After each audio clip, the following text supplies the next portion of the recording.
In the preliminary final of 1973, Magpie supporters had a feeling of deja vu when their boys took on Richmond. Like the 1970 grand final against Carlton, the match would see Collingwood fall in a hole after leading clearly at half-time.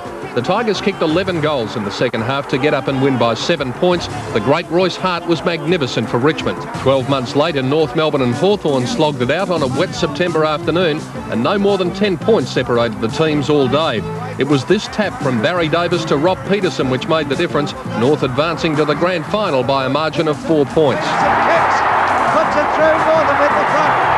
Another time when the second last game of the season went right down to the wire was in 1976 in the clash between the Roos and the Blues. At three-quarter time, only 2 points separated the teams, Carlton having its nose in front.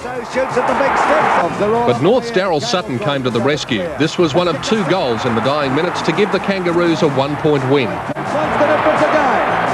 Collingwood took on Geelong in the 1980 preliminary final, and when David Clark goaled late in the final term, the Maggies looked to have thrown another one away.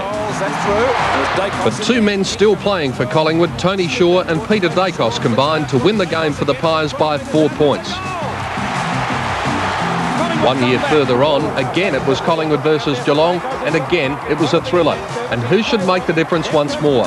Then, 20 years of age, Peter Dacos produced the sort of brilliant individual effort that we've become accustomed to, and in so doing gave the Magpies a grand final berth by 7 points. In 1985, Footscray looked likely to make its first grand final in 24 years when a great third quarter saw the Bulldogs hit the front over Hawthorn. But under the inspiring leadership of Lee Matthews playing his second last game, the Hawks came out on top by less than 2 kicks. And he's put it through, I think, for a goal.